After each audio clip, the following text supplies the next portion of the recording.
Balaghat police शहीद हाथ force और पूरा नक्सल विरोधी अभियान की सफलता का बहुत बड़ा दिन है। मेरी अपनी ओर से यशस्वी प्रधानमंत्री श्रीमान नरेंद्र मोदी जी,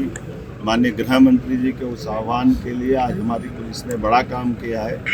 जिनमें डेडलाइन दी कि 2026 जनवरी तक हर हालत में या तो नक्सलवादी सरेंडर करे या उनको हम मैदान से समाप्त करेंगे। उसी अभियान में बीते दिनों 1 नवंबर को एक बड़ी नक्सल नेता सुनीता ने, जिस पर 17.5 लाख का इनाम था, सरेंडर किया था और मध्य प्रदेश के इतिहास का ये सबसे बड़ा सरेंडर आज हमारा यहाँ 10 अलग अलग सदस्यों द्वारा किया गया। इसमें सुरेंद्र कबीर, जिस पर 62 लाख का इनाम है, इसी के साथ राकेश ओडी, मनीष पिता समरथ, इस पे भी 62 लाख का इनाम मध्य प्रदेश, राजस्थान और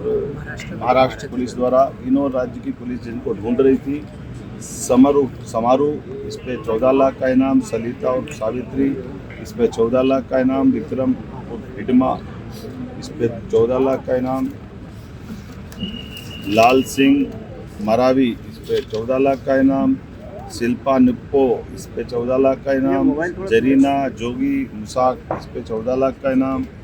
जयशीला उर्फ ललिता 14 लाख का इनाम, नवीन नुप्पो, इस पे भी 14 लाख का, कुल जमा लगभग 2 करोड़ 36 लाख का इनाम इन विविध अलग अलग प्रकार के 10 नक्सलवादी दलम पे था। इन्होंने सब ने पुलिस की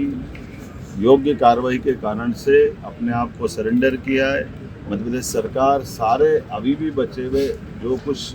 यद्यपि हमारे राज्य में बहुत थोड़े से बचे हैं, मैं आपके माध्यम से भी अपील करूंगा कि आइए हम सब पुनर्वास की नीति के माध्यम से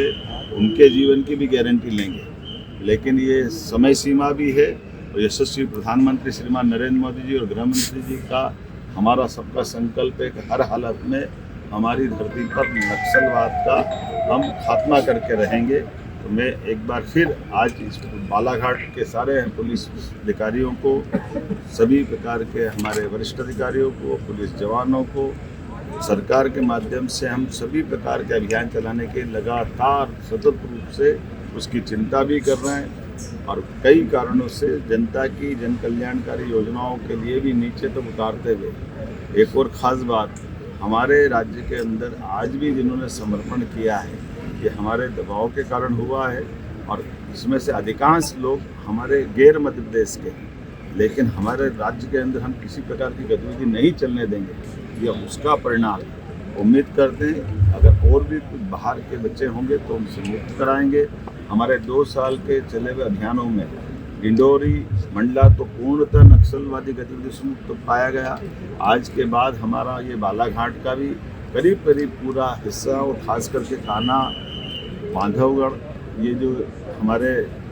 टाइगर अभयारण्य है, इनके अंदर जो संभावना रहती थी वो भी शून्य हुई है। उम्मीद करेंगे कि और जल्दी अच्छे परिणाम आएंगे। एक बार फिर मेरी अपनी ओर से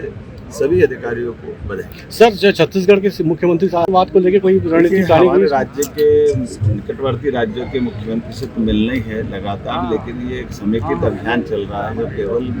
देश का छत्तीसगढ़ से नहीं है, महाराष्ट्र का भी है, आसपास के सारे राज्यों में जहाँ जहाँ नक्सलवादी समस्याएं हैं, माननीय प्रधानमंत्री, माननीय गृह मंत्री के नेतृत्व में समेकित रूप से हम हर जगह नक्सलवादियों के खिलाफ पूरी ताकत से भी लगे और जो मैदान में आता है और मैदान में लड़ना चाहता है उसका मैदान में खात्मा करते हैं और जो आके सरेंडर करता है उसके जीवन की गारंटी लेके उसका पुनर्वास कराते हैं। सर, क्या अपील करना चाहते हैं? उसी में हम चलते। सर, क्या अपील करना चाहते हैं जो बचे हुए नक्सली? अपील पहले दोहराई ना मैंने, फिर दोबारा दोहरा देता हूँ। जो हमारे साथ आकर के